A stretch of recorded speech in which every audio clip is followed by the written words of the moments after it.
Hello everyone, it's Matt here, and we've had a rather interesting and in some ways disappointing reveal of quite a lot of information about the new powered up system through the LEGO Ambassador Network and a blog post on their thing.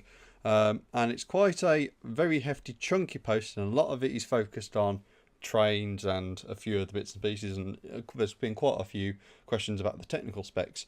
And quite a lot of these questions have probably come from multiple people, and they've sort of weeded it out to a select number of things. So not everything is covered as I think there should have been, but it's good nonetheless.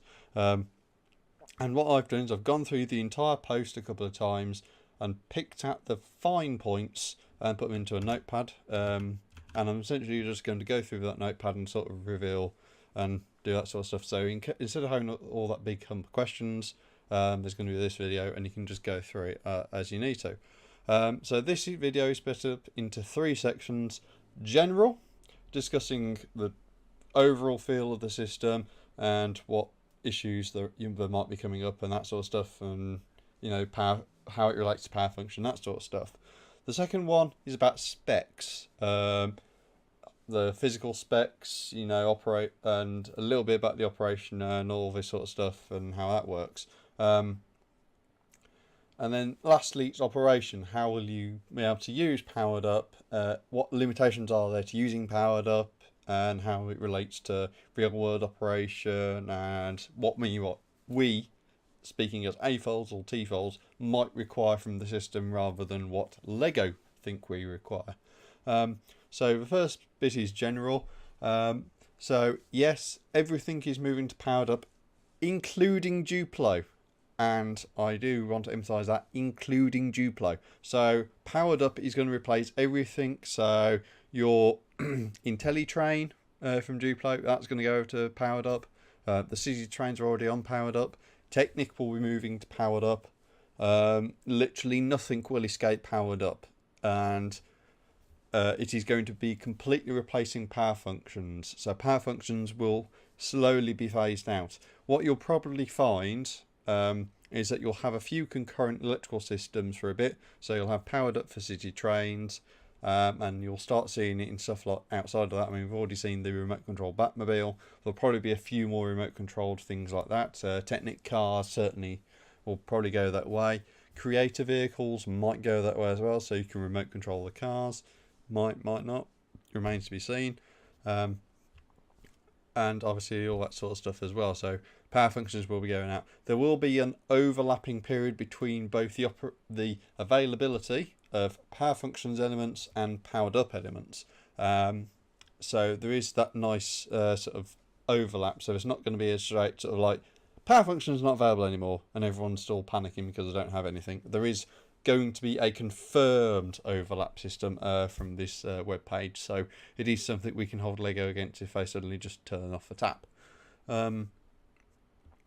There's been lots of references in that post to LEGO Education. So effectively what this seems to be is that Powered Up was primarily designed for LEGO educational purposes, and then just tweaked a little bit and adjusted a little bit and maybe a bit more refined for consumer use, such as in like tablets and that sort of stuff. And we've kind of seen that with Boost, and Powered Up is effectively Boost, but slightly better, slightly more amplified, and a bit more mature as a system rather than how it was. And one of the good things I want to point out is that there was a question about will the LEGO Group be offering help for A-folds with large power function setups such as large train layouts and that sort of stuff. And the answer was just 3 letters, TBD. Now that does imply that LEGO haven't completely ruled out a sort of discount option. Whether that's offered through Lug specifically, whether it's offered through Shop at Home, whether it's offered through a special promotional pack or special offer. So if buy more than X amount and we'll take 10% of the price off or something like that. It remains to be seen. But it's interesting to see that they have not completely ruled it out at the moment. So that's general deal with. We'll go on to specs now. There is no... It has been confirmed. You cannot connect multiple devices to one output. So you can't control multiple sensors, you can't connect multiple motors to a port because of interactivity, as Lego say, it's because of feedback to the hub. So you don't want to control, you want to control one output function at a time is the wording they've used. So it effectively is you will only be controlling one device, so you will only be able to give out one output. That doesn't necessarily stop aspiring third parties from doing a special thing and special conversion pack, so you can actually control two outputs with one cable. However, the powered up connection, so like the male-female connection, so the female on the hub and the male connection on the motors and sensors and that sort of stuff, is patented. So it is patented, so anybody do producing that system is breaking the law effectively. So that might put a dampener on certain aspects like that. Technical details are to be revealed later, or to be publicised later. And this question has come up in a few different sections, and just generally and for specific elements such as torque. So as far as I'm concerned, they will be releasing maybe some baseline specs and maybe some more detailed specs per item. But again, that's all in the future. Lego have yet to actually do anything about that yet, except for put a few words up on the post effectively. So again, that remains to be seen. The interface specifications will be made available for open source. There are none available at the moment, and obviously if there were, there'd probably be a link to them.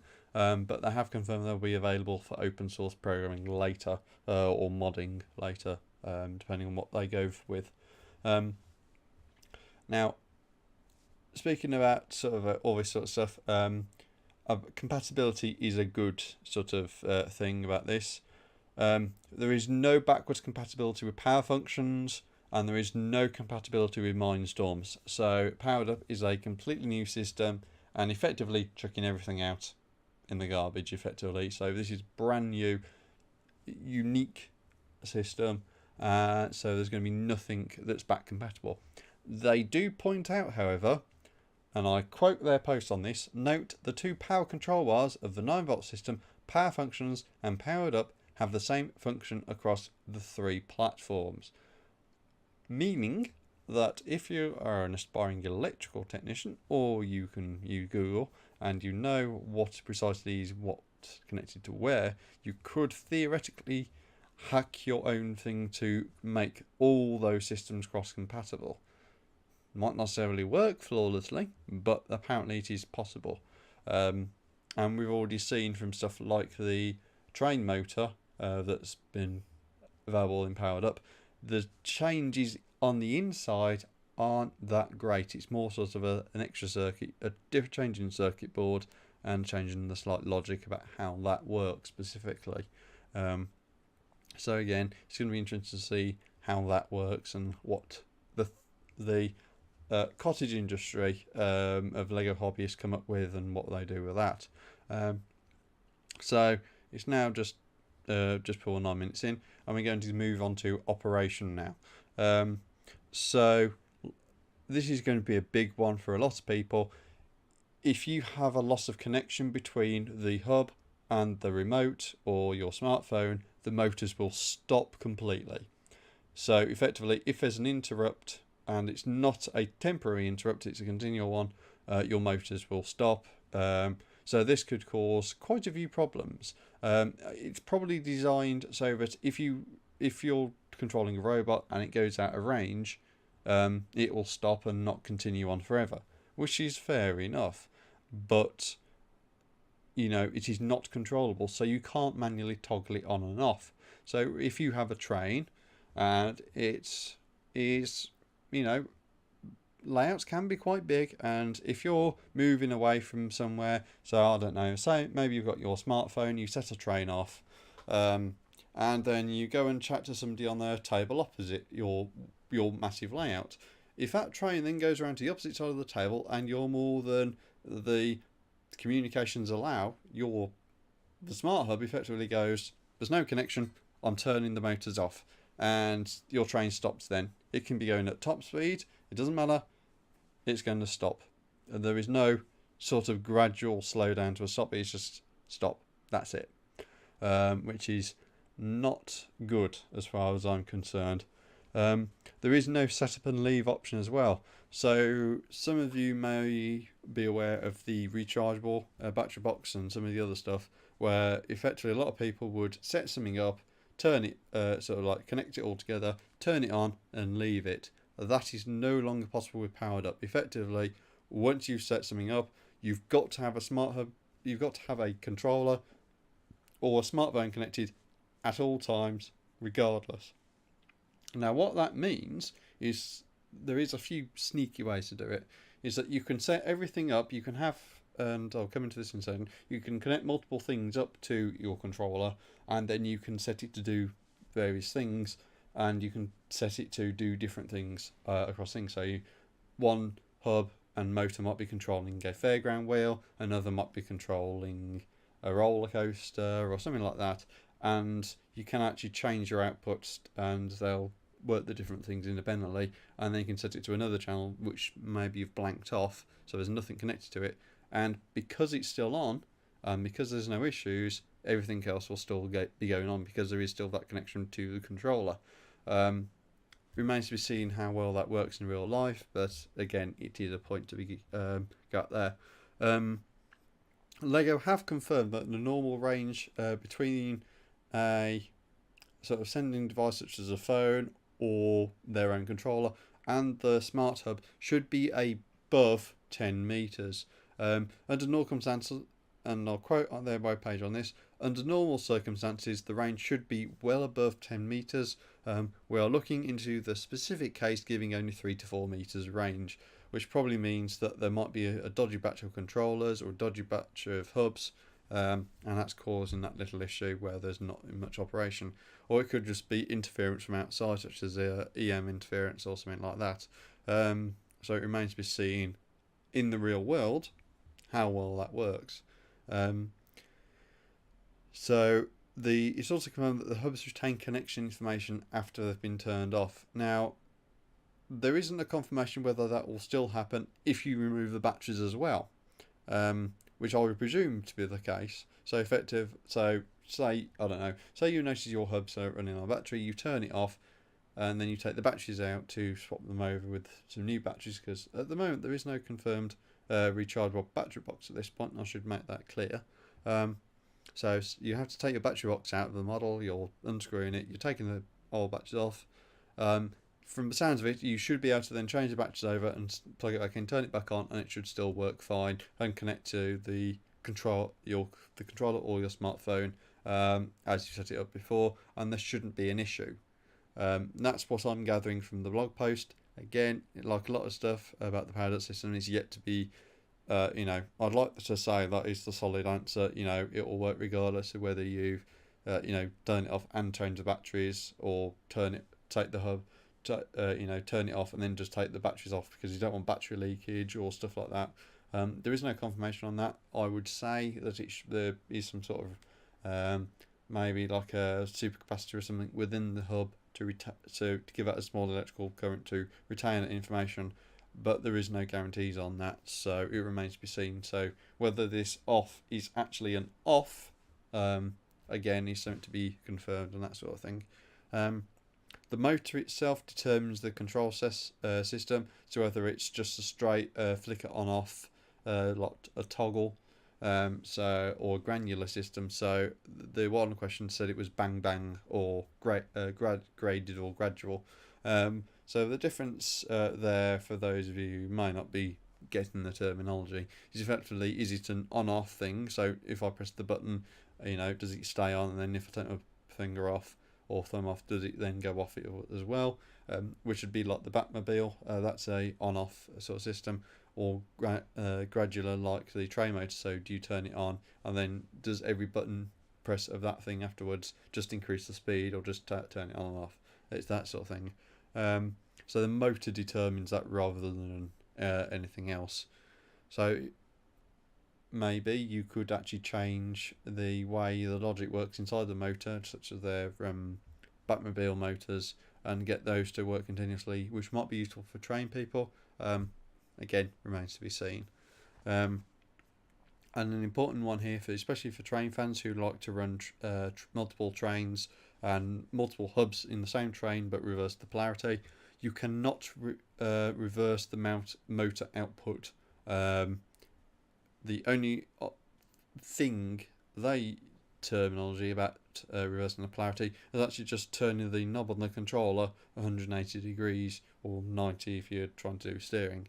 So from a train perspective, that's a really bad implementation of the system. There is no option to change polarity. So effectively, if you're trying to run Horizon Express, for example, putting it out there, it's an official train product, you've got a hub at the front engine and a motor, and the hub at the back with another motor. You've effectively got to have both motors facing the same way to get that same polarity. If you turn them round, you're going to have motors going in opposite directions, either pushing against each other or pulling away from each other, and your train's just going to split and it's going to be a mess.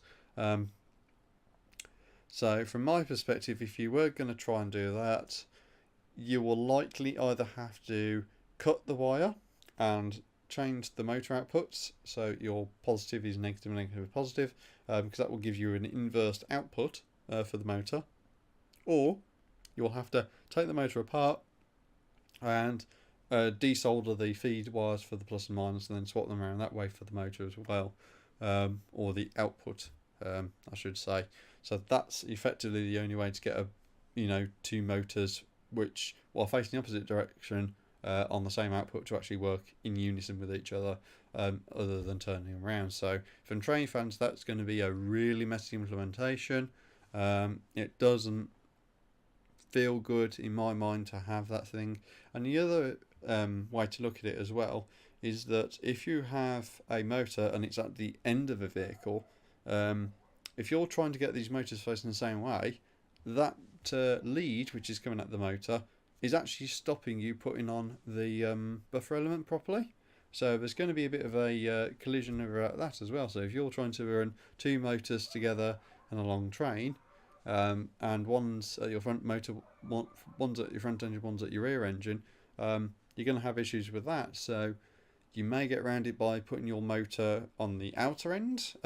So if you got like the SNCF TGV or something like that, or the British Rail APT, if you're using train motors, you'd probably have to mount them on the nose end, sort of like facing out towards the end of the train, and have one turned around the opposite way, rather than have them facing on the inside, joining the train, as I'd prefer to have them, and have them that way. So that's a really negative, from my perspective, for train fans with the new system.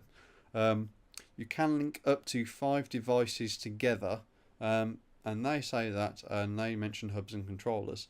There is no clarity whether that means 5 per channel or 5 in total. So is it one? I imagine this is channel. I don't think they'd be that restrictive on their specifications, but this is Lego, remains to be seen. So they say that it can link up to 5 devices, hubs or controls together. So that wording indicates you might be able to have 3 motors, or 3 hubs rather, and 2 controllers together. So you might be able to have cooperative stuff. Remains to be seen. Again, they haven't been very fleshed out with the details, so it's something that people might want to ask a LEGO representative to confirm for them later. And this question came up about multiple networks on the same colour. Yes, it's feasible. Every device has a unique ID, so even if you have two hubs on that blue network, they are independent blue networks rather.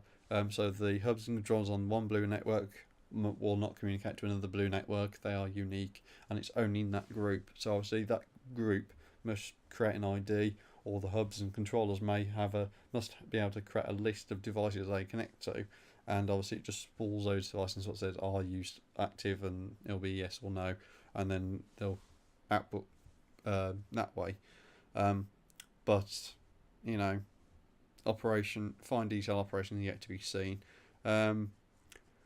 And this is an interesting point as well. The current powered up app supports control of a single train. So, like I mentioned earlier about the Horizon Express, there is no confirmation you can do that, which is, well, that is plain sort of saying you can't actually do that, which is, to my mind, poor. And this is a good thing as well. Lego themselves brought out a train where you have a loco, like a end of a train, like a APT or something like that, a loco, and two coaches. To get a full train, you either get to get a second engine or a second complete set, and then combine the two trains from that, so you get to an engine at either end and then four coaches in the middle. So, again, from my perspective, that is a bit, like a lot of the other details that have been discussed, to me, sounds like they've just sort of wangled train support in as a additional feature, essentially, from what they're going. And like I said, in general, from all the references to Lego Education, it does make the powered up system sound like Lego Education we're going to do with this system anyway. And then some other people within the Lego group sort of said, well, why don't we just standardise on that? And it's worked out that way. And there was a quote, I'll just pull up the webpage now, it's right at the bottom, and the quote says, where is it? Here you go. There you go. This is the question, and this is the answer. So the question was, what lessons from past traumatic events, to use Tormod's term, were incorporated into the development and release of the new system? And the answer says, we are always striving towards delivering Lego technology solutions that will support our mission to inspire and develop the builds of tomorrow and innovate Lego systems in play. So they're talking about innovation and inspire and develop the builds of tomorrow. But from my perspective, what about the builders of today?